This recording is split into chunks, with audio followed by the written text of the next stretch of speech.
Good day to all you fine people out there. Today I am going to be doing a review of the new Batman from DC Collectibles. This is the DC Essentials. Listen to me. What a cock-up. The DC Essentials Batman. This is the 20-year anniversary for DC to making collectible statues, action figures, and whatnot. As you can see, he comes in a very standard DC Collectibles box. Very nice window display, clearly showing the figure.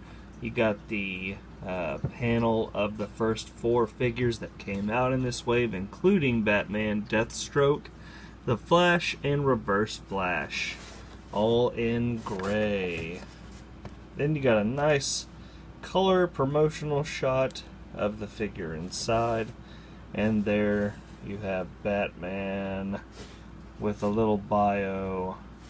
Not really a bio, just saying the DC Essentials action figure line gets 2 new heroes and 2 new villains. Don't miss your chance to own your own brand new Batman, Deathstroke, Flash, Reverse Flash action figures.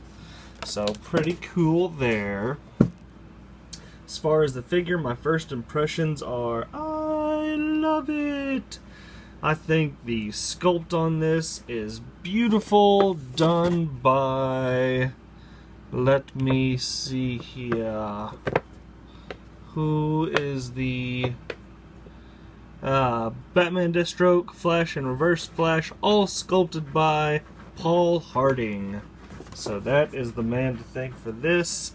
Definitely like the flat gray with the, would you call that navy blue? Definitely like that over the black that we've been getting a lot lately, like the Greg Capullo, even though he's had some purple thrown in too. I definitely enjoy the purple from behind the cape, as you can see, a nice purple, and this is a nice rubbery plastic for the cape.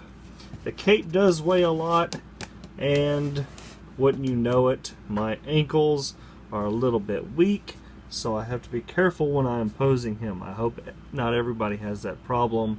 If they get these, definitely going to be picking up the Flash and Reverse Flash. Not going to get the Deathstroke, as I don't really have any strong connection with him as a character, so I try to limit myself. But everything else is awesome, but because the cape is so heavy, you can see it just kind of wants to weigh him back, and when that happens, when you don't have strong ankles, he falls a lot. So you got to get him into that right pose, and hopefully he'll stay up.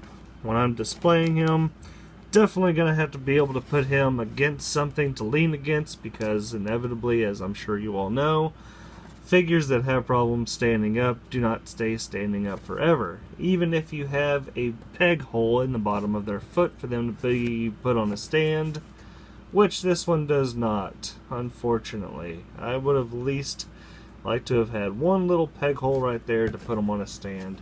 However, I do have a Dremel tool, so if push comes to shove, I can definitely fix that if I want to. Let's talk about the sculpt real quick. Definitely love what they did in the head. He's not too old, not too young. Got that strong jaw. I like the whiteout eyes in the cowl.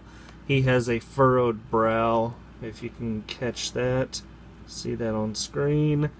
And then just that, menacing look. I like how they gave him the shorter ears for this. Definitely a fan of the shorter ears for Batman.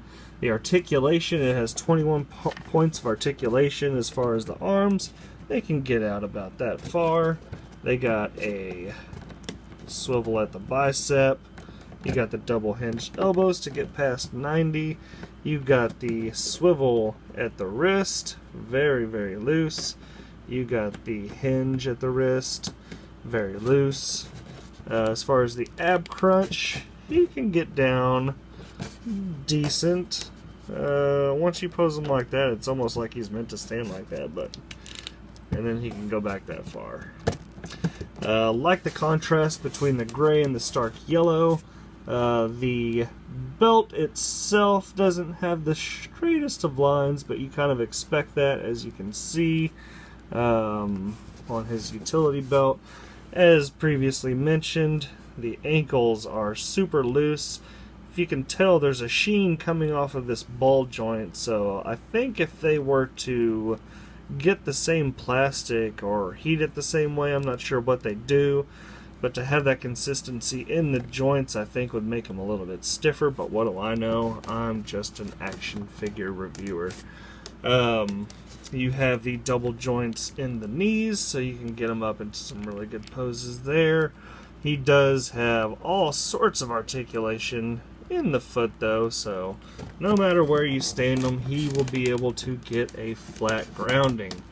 If that's actually something people say. He does have one closed fist, and he does have one open hand to clench his batarang in his left hand. If I can get that to hold still for a second. The batarang is made from a hard plastic, so that's nice. And other than that, it's just a really good looking figure. I wish the posability, as far as the joints being a little bit stiffer, was obviously better. But I am overall happy with this figure, because once he gets into a position that I like and I can find a way to stand him up, he looks pretty darn good.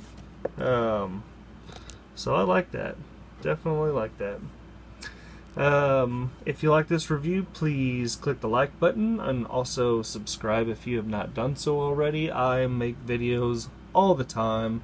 Hopefully I'm getting better and better and better at it. But that being said, I probably already know the answer.